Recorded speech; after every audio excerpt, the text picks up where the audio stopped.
오늘 우리에게 주신 하나님의 말씀은 디모데후서 1장 1절로 14절의 말씀입니다.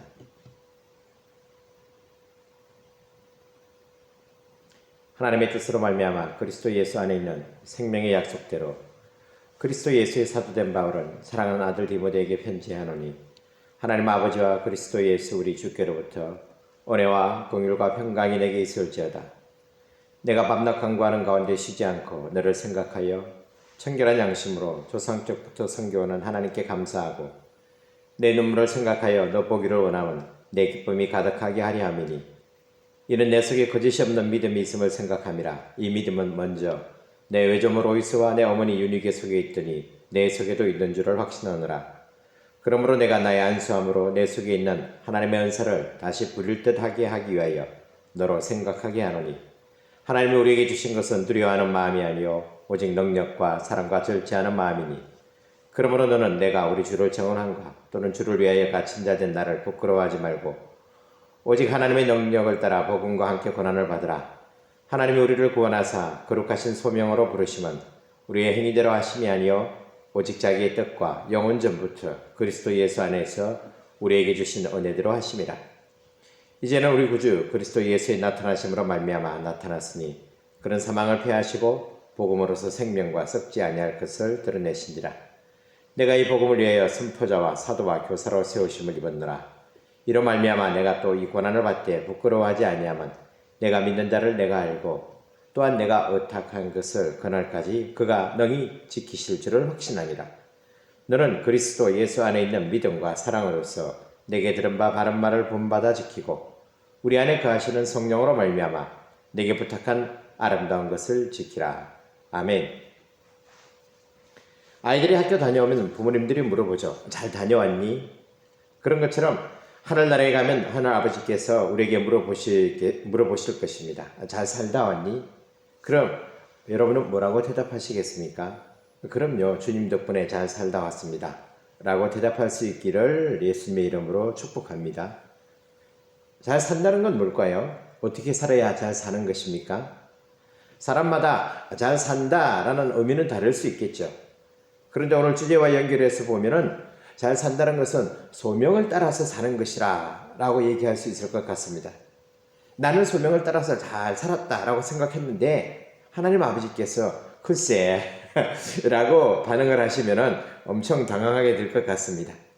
여러분 잘 살고 있습니까? 잘 살아가고 계십니까? 오늘 성경 본문을 고른 이유는 한 가지밖에 없습니다. 오늘 성경 본문에 소명이라는 단어가 나와서 그래요. 구절을 한번 읽어보겠습니다. 시작. 하나님이 우리를 구원하사 거룩하신 소명으로 부르시면 우리의 행위대로 하심이 아니요 오직 자기의 뜻과 영원 전부터 그리스도 예수 안에서 우리에게 주신 은혜대로 하심이라. 예를 듣기 위해서 다른 번역들로 좀 읽어드리겠습니다. 공동 번역은 같은 부분을 이렇게 번역하고 있습니다. 하나님께서는 우리를 구원해 주시고 우리를 부르셔서 당신의 거룩한 백성으로 삼아 주셨습니다. 이것은 우리의 공로로 말미암은 것이 아니라 하나님의 계획과 은총으로 말미암은 것입니다. 이 은총은 천지 창조 이전에 벌써 그리스도 예수를 통해서 우리에게 주신 것이며 현대인의 성경 하나님께서는 우리를 구원해 주시고 또 그분의 거룩한 일을 위해 우리를 부르셨습니다. 그것은 우리의 선행으로 된 것이 아니라 하나님의 목적과 은혜로 된 것입니다. 그 은혜는 영원 전에 그리스도 예수님 안에서 우리에게 주신 것인데 우리가 보는 개역개정 성경에는 소명이라는 단어가 딱 한 번밖에 안 나옵니다. 그런데 사람들은 소명이라는 단어를 많이 사용하고 있습니다. 당신은 소명을 받았습니까? 너는 소명요원이 인간은 소명대로 살아야 돼. 그리스도인들은 소명을 따라서 살아야 된다고 특별히 강조하고 있습니다. 심지어는 소명 한식 뷔페라는 식당 이름도 있습니다. 그런데 도대체 소명이 뭔지 잘 모르겠습니다.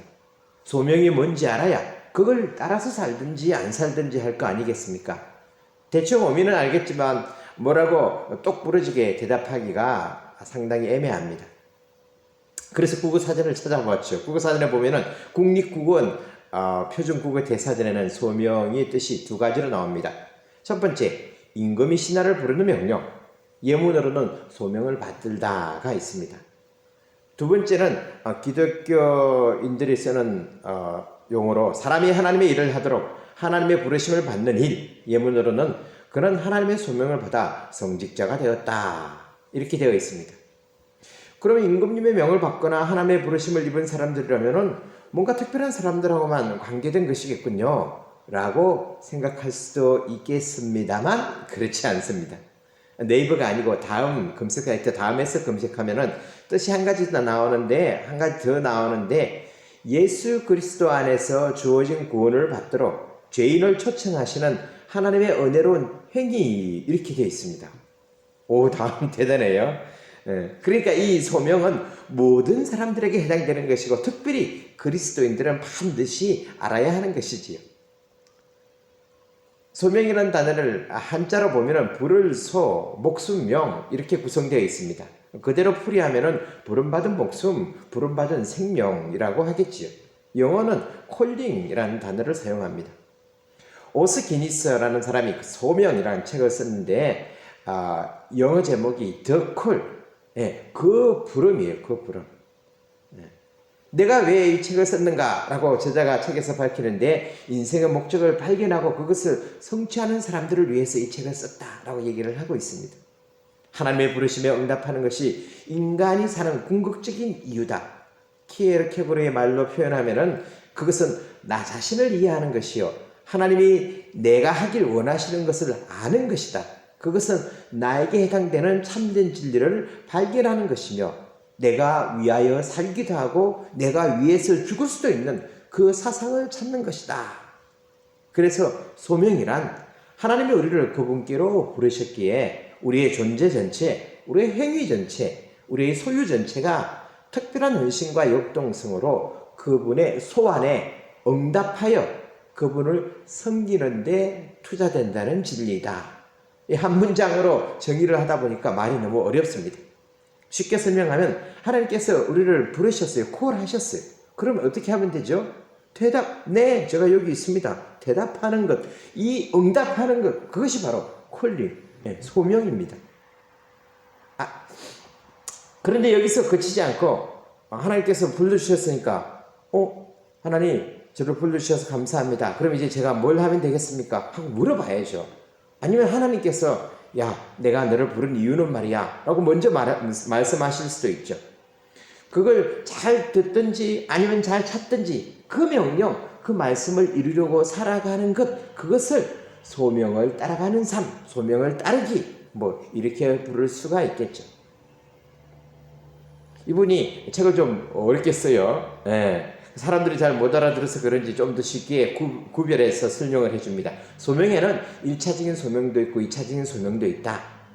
그리스도를 따르는 사람들의 1차적인 소명은 뭐냐? 그분에 의한 것이다. 그분을 향한 것이다. 그분을 위한 것이다. 어디서 좀 들어본 듯한 문장이죠. 다시 한번 그분에 의한, 그분을 향한, 그분을 위한 것. 누군가에게 부름받은 것이 무엇인가로나 어디엔가로 부름받은 것이 아니다. 즉 나는 목사로 부름받아서 나의 소명은 정치인이야. 나는 그냥 평범한 가정주부로 그냥 평범한 회사원으로 살도록 부름받아서 라는 것들은 2차적인 문제라는 것이죠. 1차적인 것은 뭐냐? 누가 너를 불러주었느냐? 그 문제가 1차적인 것, 우선되어야 된다는 것이죠.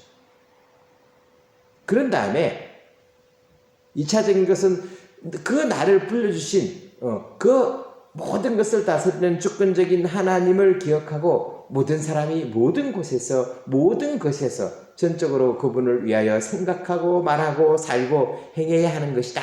이렇게 말씀하고 있습니다. 1차적인 소명은 그러니까 바로 그 소명, 더 콜링,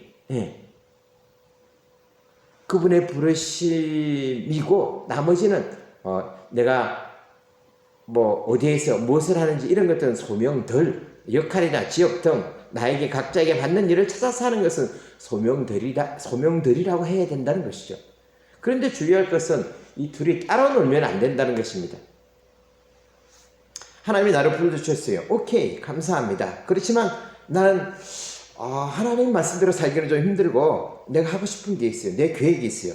나는 이걸 하면서 살아야 되겠습니다. 그러면은 1차적인 부르심과 2차적인 부르심이 분리가 되는 것이죠. 또는 야, 너는 하나님께서 불러주신 사람이니까 세상 속에서 세상 일을 하면서 살면 안 돼. 거룩한 일을 해야지 하면서 교회 일은 거룩하게 생각하고 세상 직장이나 일들은 천하게 여기는 것도 균형이 안 잡힌 것이죠. 가끔 어떤 사람들은 야, 세상 일들이 다 중요하지, 그냥 자기가 있는 자리에서 최선을 다하면 되는 거 아니야? 꼭 주의를 지켜야 돼? 꼭 예배당에 가서 예배 드려야 돼? 일하는 게 예배고 삶이 곧 예배지, 노동이 기도지. 그냥 인간으로서 최선을 다해서 살면 그게 이 땅에 나를 보내신 하나님의 소명을 따라 사는 사람 아니야? 라고 말합니다만, 그것도 치우친 것이죠. 부르심은 잊어버리고 명령만 쫓아서 살아서도 안 되고, 명을 받들어 사는 것은 힘드니까 불려주신 것만으로도 만족하며 살아서도 안 된다는 것입니다. 부르심과 명령이 같이 가야 소명이 되는 것이죠. 소명은 한 번 받고 끝나는 것이 아니라 평생의 과정입니다. 그래서 소명을 따라 사는 삶, 콜링인 것이죠. 그 소명을 이루는 과정 속에서 그래, 하나님 나를 불러주셨어. 그럼 나는 이제 구체적으로 무엇을 하면서 어떻게 하면서 살아야 되나 하는 것이 바로 보통 우리가 말하는 사명, 미션입니다. 2차적인 소명이죠. 그런 다음에 나오는 단어들이 비전, 핵심 가치 그런 것들이 있습니다만, 이 부분에 대해서는 다음 기회에 나누도록 하겠습니다. 간략하게 말씀드리면 비전은 비전 그러면은 꿈 그러면은 어떤 상상을 생각하셨는데, 비전의 단어의 뜻 중에 시야 그런 뜻이 있어요. 그러니까 비전은 그냥 단순히 상상하는 게 아니고 1년 후나 5년 후나 10년 후에 내가 어떤 모습으로 일하고 있는지를 미리 내다보는 그림이에요. 믿음으로 내다보는 그림이죠. 그리고 그것을 쫓아가기 위해서는, 그 비전을 이뤄가기 위해서는 자기가 가장 중요하게 생각하는 것을 붙들어야 되는데, 그것과 비전이 같이 가야 되는데, 그게 이제 핵심 가치죠. 내가 소중하게 생각하는 것이 가치잖아요. 근데 그 가치들 중에서, 소중하게 생각하는 것들 중에서 가장 가치 있는 게 뭐냐? 내가 하나님의 일을, 어떤 것들을 가장 가치 있게 생각하는데 내 비전은 또 다른 거야. 그럼 이게 어긋나는 거예요.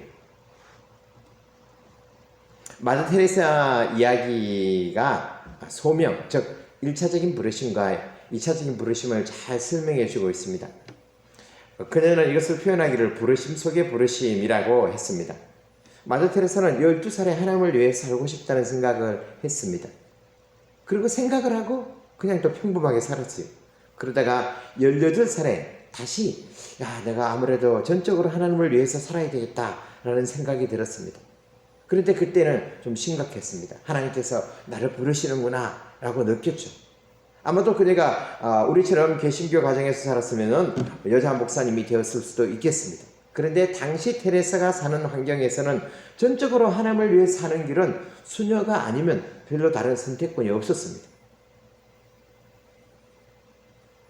18살 9월 26일에 하나님, 이제 내가 하나님의 부르심에 응답해서 하나님만을 위해서 살겠습니다 라고 결단합니다. 그리고 18살이니까 누구에게 얘기했겠어요? 그렇죠, 어머니에게 얘기했겠죠. 어머님께서 뭐라고 말씀하셨을까요? 여러분의 아들이나 딸들이 어머니, 아버지, 저 선교사가 되겠습니다. 저는 이제 하나님께서 저를 목사로 부르는 것 같아서 신학교에 가야 되겠습니다. 이렇게 수녀가 되어야 되겠습니다. 이렇게 하면 어떻게 반응합니까? 이 테레사의 어머니는 믿음이 있었던 것 같습니다. 딸의 얘기를 흘려듣지 않고 꼬박 하루 동안 골방에 들어가서 기도하고 나오더니 하나님의 부르심을 인정해 주었습니다. 이후에 훈련 과정을 거쳐서 1931년 5월 25일 정식으로 수녀가 됩니다. 그녀의 나이 21살 때였습니다. 그러고 나서 이제 열심히 가톨릭 안에서, 수도원 안에서 열심히 일을 했습니다. 사역을 했습니다. 그러다가 36살 때였습니다. 그 내용을 인용해 들려드리면 이렇습니다. 소명을 따르고 있던 제가 또 다른 부르심을 받은 거죠. 그건 두 번째 부르심이었어요. 내게 아주 큰 행복이었던 로레토 수녀에까지도 포기하고 가난한 이들 중에서도 가장 가난한 사람들을 섬기러 거리로 나가라는 소명이었어요. 질문하는 사람이, 수녀님, 그 두 번째 부르심은 어떻게 받으신 거죠? 라고 질문합니다. 대답하기를 1946년에 저는 피정하러 다르질령으로 가던 중이었어요. 바로 그 기차 안에서 모든 걸 포기하고 그리스도를 따라 빈민가로 들어가서 가난한 이들 중에서도 가장 가난한 사람들 가운데 계신 그리스도를 섬기라는 부르심을 들었어요. 다른 책에서 이렇게 정리해 줍니다. 부르심이 뜻하는 것은 아주 단순했습니다. 내가 로레토 수녀원을 떠나야 한다는 것이었습니다. 모든 것을 버리고 하나님을 따라 가난한 사람들 속으로 들어가야 한다는 것이었습니다. 가난한 사람들 가운데서도 가장 가난한 사람들 속에 들어가 하나님을 섬겨야 한다는 것입니다. 나는 그것이 하나님의 뜻이라는 것을, 그리고 그 뜻에 따라야 한다는 것을 알았습니다. 그러나 어떻게 해야 하는지는 몰랐습니다. 나의 소명은 변함이 없었습니다. 하나님을 섬기는 데는 달라진 것이 없었습니다. 다만 주어지는 일이 달랐을 뿐입니다. 그녀는 하나님의 부르심을 받고 응답했습니다. 전적으로 하나님만을 섬기기 위해 살기로 결단하고 수녀가 되었습니다. 교회 안에서 섬기고 가르치는 것이 그의 사명이었어요. 그가 수도원 안에서 섬길 때는 대부분 중산층 이상의 그 자녀들을 가르치고 섬겼습니다. 교회 안에서 섬기던 것이, 가르치던 것이 그의 사명이었습니다. 그러다가 어느 날 사역의 방향을 바꾼 것이죠. 이제는 교회 밖의 사람들을 섬기기로, 특별히 가난한 사람들을 섬기기로 하였습니다. 이렇게 소명을 따르다 보면 사역, 사명, 하는 일이 바뀔 수도 있다는 것을 우리가 잘 기억해야 됩니다.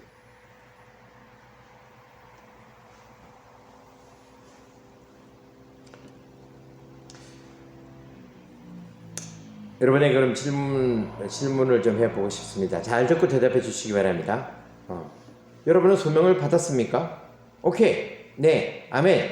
네. 그럼 누가 여러분을 불러주셨습니까? 그렇죠. 하나님께서.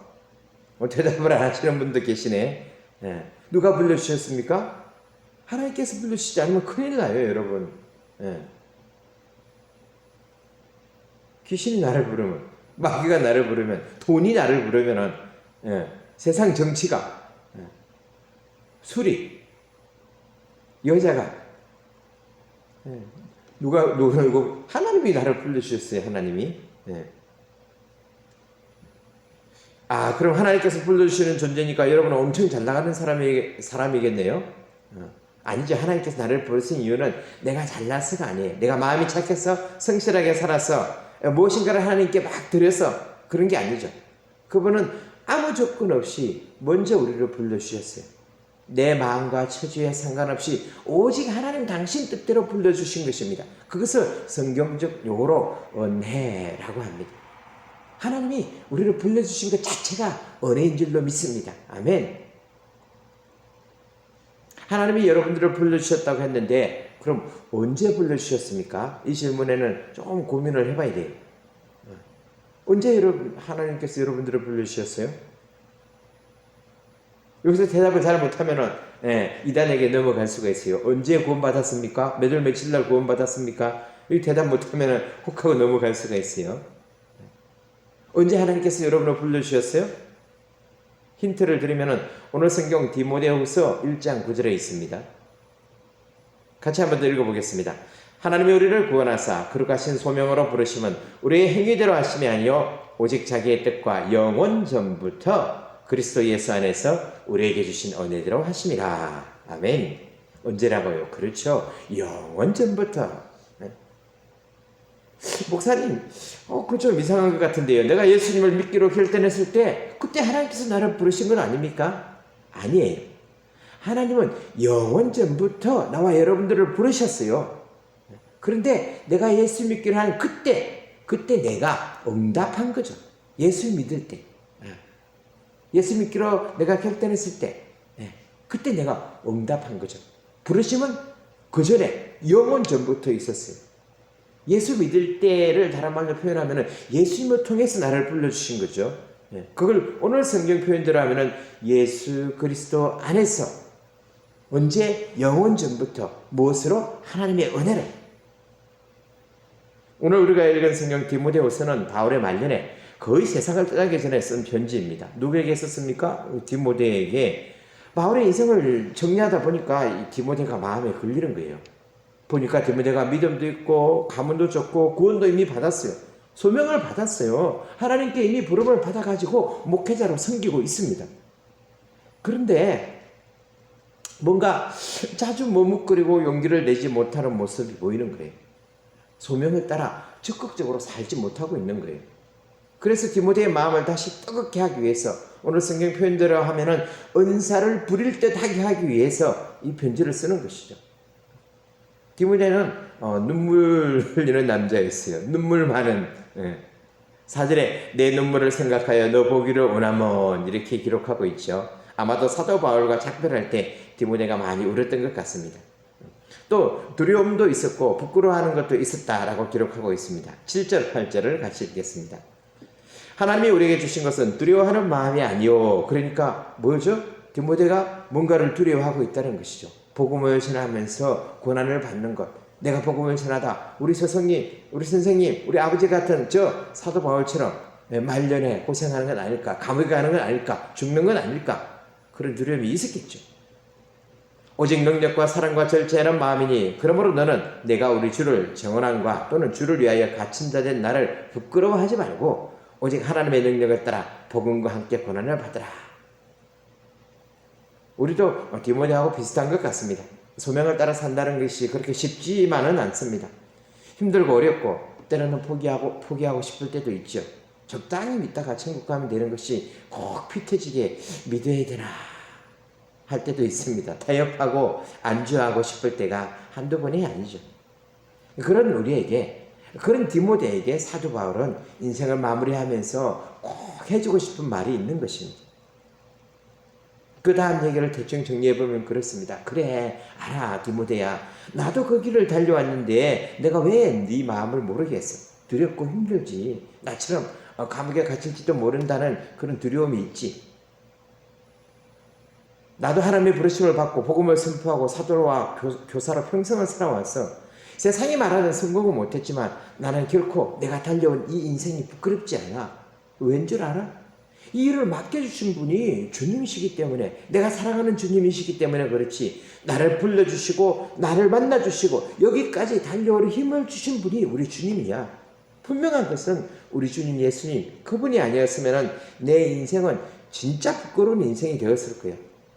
내가 하나님을 섬긴다고 평생을 달려갔는데 나중에 하나님 앞에 섰을 때 정작 하나님 그분이 인정하지 않는 삶을 살아왔으면 그게 진짜 부끄러운 인생이잖아. 디모데야, 힘을 내자. 나를 여기까지 인도하신 그분이 너를 인도해 주실 거야. 우리 하나님이 내게 맡기신 이 일을 끝까지 완수할 수 있도록, 너에게 맡기신 이 일을 끝까지 완수할 수 있도록 지켜주시고 보살펴 주실 거야. 성령님의 도움을 구하고 이 소명을 이루기까지 네가 부름받은 그 일을 위해서 끝까지 달려가. 내가 기다려 도울게. 화이팅! 그렇습니다. 나와 여러분들은 내가 소명을 받았는지 안 받았는지 이제 더 이상 고민할 필요가 없습니다. 여러분들은 이미 소명을 받았고 구원을 받았습니다. 아멘. 9절 앞부분에 보니까 하나님이 우리를 구원하실 것이다. 구원할 걸 아니에요. 구원하사 이미 구원하셨어요. 이미 과거 완료형으로 지난 2000년 전에 예수님이 십자가를 통해서 부활을 통해서 우리를 구원하셨어요. 그리고 그것이 지금 우리의 믿음과 만나서 진행형이 되고 있는 것이죠. 사도 바울도 구원받았고 디모데도 구원했고 저와 여러분도 구원하셨습니다. 교회라는 단어가 에클레시아인데 그 뜻이 부름받은 자들이란 뜻이에요. 지금 나와 여러분이 여기 모여 있다는 것 자체가, 여기 모여서 예배를 드린다는 것 자체가 하나님의 부르심을 받았다는 증거예요. 이제 남은 것은 그 구원을 따라 살아가는 것이죠. 그것이 소명입니다. 그러므로 이제 우리가 할 일은 분명합니다. 부름받은 자로, 소명받은 자로 그 소명을 따라 살아가는 것입니다. 사실 소명을 따르는 삶은 힘들기도 합니다.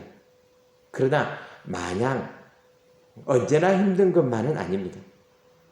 우리가 이 예수님의 마음을 품자 예품 시리즈를 하면서 묵상하는 책이 있었습니다. 켄 시게마츠라는 사람이 쓴 예수를 입는 시간이라는 책입니다. 영혼을 위한 7가지 절대 습관이라는 소제목에 있는 것처럼 이제까지 7가지, 오늘까지 배우면 7가지를 배우는 것이죠. 첫 번째부터 묵상하기, 안식일 지키기, 그 다음에 감사하기, 나누기, 섬기기, 우정 맺기, 영적 우정을 맺는 것, 그리고 오늘 소명 따르기입니다. 왜 이 7가지를 생활화하고 일상의 습관이 되도록 훈련해야 되는 것이냐 하면은 이 훈련들이 잘 되면 될수록 소명을 따라 살 수 있는 힘을 우리에게 공급해 주기 때문에 그렇습니다. 그 책의 10장의 제목이 소명 따르기인데 그 제목 밑에 이런 문장이 있습니다. 내 깊은 즐거움이 세상의 깊은 필요와 만나는 것, 그것이 소명이다. 우리가 소명을 따라 살 때, 그 길을 달려갈 때 내 안에 주시는 깊은 즐거움이 있습니다. 주님 일을 한다고 평생을 달려가는데 마음에 아무 기쁨이 없다면은 심각한 거죠. 기쁨이 있고 보람이 있습니다. 사도 바울도 그렇습니다. 고생했죠. 채찍에 맞고 죽을 뻔하고, 그렇지만 끝까지 그 길을 달려가는데 그의 기쁨이 있었죠. 그래서 감옥에 쓴 편지에 보면 뭐라고 그랬습니까? 기뻐하라. 항상 기뻐하라. 쉬지 말고 기도하라. 범사에 감사하라. 기뻐하고 또 기뻐하라.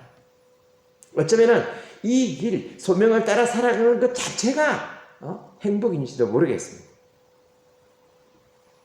최근에 라스트 싱어라는 노래 경연 프로그램에서 대전의 한 작은 교회 사모님이 최종 우승을 했다는 소식을 들었습니다. 사모님 성함이 장한이라고 합니다. 그런데 그분이 이 프로그램 나오기 전에 앨범을 2개인가 냈어요. 찬양 앨범. 그 앨범 중에 행복이라는 찬양이 있습니다. 한번 같이 들어보면 좋을 것 같아요.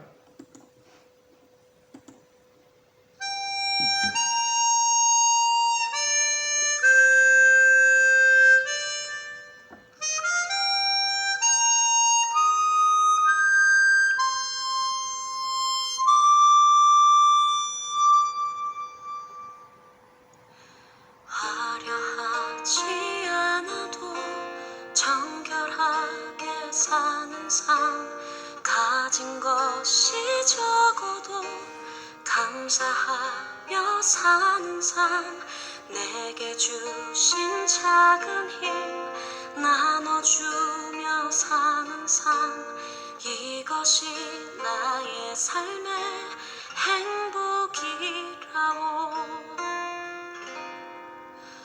눈물 날 일 많지만 기도할 수 있는 것, 억울한 일 많으나 주를 위해 참는 것, 비록 짧은 작은 삶 주 뜻대로 사는 것, 이것이 나의 삶의 행복이라고. 아시는 분은 우리랑 같이 따라합니다. 이것이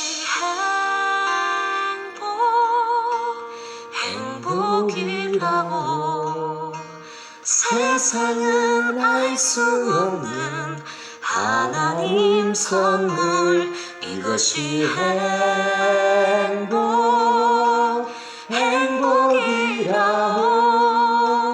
하나님의 자녀로 살아가는 것, 이것이 행복이라고.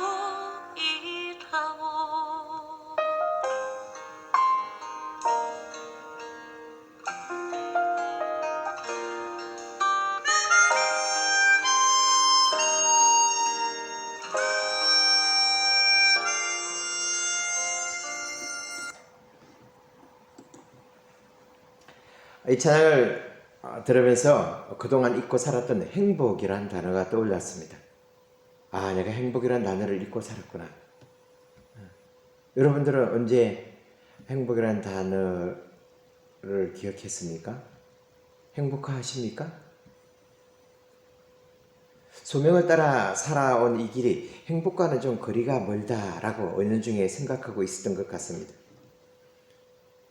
그런데 생각해보면 행복이 그렇게 큰 것 같지는 않습니다. 찬양의 가사처럼 화려하지 않아도, 가진 것이 없어도 감사하고 사는 것이 행복이죠. 눈물 날 일 많고 억울한 일 많지만 주님을 위해서 참고 사는 거죠. 그렇게 하나님의 자녀로 살아가는 것 자체가 행복이죠. 소명을 따라 살아가는 삶이 고난도 있지만 하나님의 부르심에 따라 살아가는 것 자체가 행복이기를 예수님의 이름으로 축복합니다. 제가 좋아하는 분 중에 헨리 나웬이라는 분이 있습니다. 이분이 어느 날 편지 한 통을 받았습니다. 편지의 내용은 자기의 공동체에서 정신지체 아들의 수행회가 열리는데 거기에 왔으면 좋겠다라는 글이었습니다. 그래서 처음에는 자기를 강사로 초청한 줄 알고 딱 수련회에 참석했는데 가보니까 우리 수양회는 침묵 수양회입니다. 침묵. 이 수양회는 사흘 동안 열리는데 기도만 하고 행동으로만 사람들을 돌봐주고 섬긴다는 것입니다. 특이했지만 이상하게 마음이 좀 끌렸어요. 그래서 사흘 동안 아무 말도 안 하고 정신지체 아들을 돌봐주고 발도 씻어주고 밥도 해주고 같이 밥도 먹고 또 그들을 쳐다보고 마음으로 기도하면서 그런 3일 동안의 수양회를 보냈습니다. 처음으로 정신지체 장애자들을 만난 것이죠. 그리고 그들을 직접 몸으로 부딪히면서 자기와 전혀 다른 삶을 살고 있었던 그들을 경험했습니다. 그리고 수련회에서 돌아온 후 얼마 있다가 또 한 장의 편지를 받게 되었습니다. 거기에는 이렇게 적혀 있었습니다. 교수님이 함께 있어서 축복이었습니다. 교수님이 이런 우리 같은 정신지체학 공동체의 지도자가 되어주신다면 얼마나 커다란 하나님의 선물일까요? 그 당시 이 헨리 나웬 교수님은 예일대학에서 이제 하버드 대학 교수로 막 옮겨가지고 한창 일이 많을 때였습니다. 하버드 대학 교수는 누구나 알아주는, 누구나 가고 싶은 그런 자리잖아요. 그리고 거기에서 교수로 일하면서 또 불쌍한 사람들을 얼마든지 도와줄 수가 있는 것이죠. 근데 이 편지가 자꾸 마음에 걸리는 거예요. 주님이 나를 이 하버드 대학을 떠나서 이 정신지체학 공동체로 가라고 그러시나? 많이 갈등했죠. 근데 부르심이, 소위 말하는 부르심이 더 강한 거예요. 여러분들 갈등이 안 됐겠습니까? 지금 이거 떠나서 어디로 가라. 근데 그게 누리던 곳에서 누리지 못하는 곳으로 가라. 그래서 하버드 대학 교수직을 포기하고 1985년 가을에 캐나다의 토론토 근처에 데이브레이크 커뮤니티라는 정신지체아를 위한 새로 생긴 공동체의 지도자로 갑니다. 그게 몇 명이 있었냐면은 딱 6명이 있었습니다. 6명. 일기에 이렇게 기록하고 있습니다. 이상하다. 이것은 희생이고 이것은 지금까지의 삶을 뒤엎는 나의 새로운 삶이었음에도 불구하고 웬일인가? 이상한 마음의 평안이, 이 놀라운 평안이요, 자유요, 자유요. 친구에게 편지를 써서 좀 더 이렇게 얘기를 하고 있습니다. 나는 이 사람들을 돕기 위해서 여기에 왔다고 생각했다. 그런데 나는 이 공동체에 와서 처음으로 고향을 찾은 것 같은 감정을 느낀다. 탕자였던 내가 오히려 집으로 돌아온 것을 느낀다. 그리고 나는 이 사람들을 듣고 이 사람들을 치료하기 위해서 온 것만은 아니다. 우리 공동체 6명 중 아담이라는 청년이 있는데 그는 정신지체하였지만 깨끗하고 투명한 영혼을 가졌다. 나는 그의 영혼과 부딪히면서 그가 나를 치료하고 있다. 나에게 붙어있던 찌꺼기, 그런 거짓된 위선, 가면 이런 것들이 찢겨나가도록 내가 섬기고 있는 아담이 내 영혼을 치료해주고 있다. 그렇게 생활하면서 나중에 깨달았습니다. 정신지체 아들도 시간이 걸리지만 예수님을 영접할 수 있고 그들도 그리스도의 사랑에 반응하는 모습을 반응할 수 있다. 이런 걸 알게 된 거죠. 그들과 행복하게 생활하다가 1996년 9월 22일에 헨리 나웬은 세상을 떠나면서 이렇게 말했습니다. 나는 내 사랑하는 우리의 이웃들을 통해서 우리 주님 그리스도를 새롭게 경험했다. 나는 참 행복했다. 나는 참 행복했다.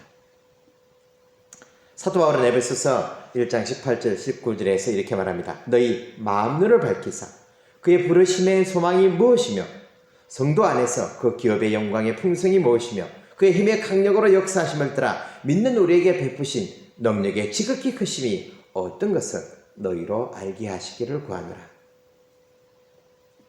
우리 아이들이 학교 갈 때 하는 인사가 있었습니다. 학교 갈 때 어떻게 하죠? 다녀오겠습니다. 그러면은 1학년 때까지인가 2학년 때까지는 그래 잘하고 와 이렇게 얘기를 했어요. 그런데 몇 년 전부터는 인사가 바뀌었습니다. 재밌게 놀다 와.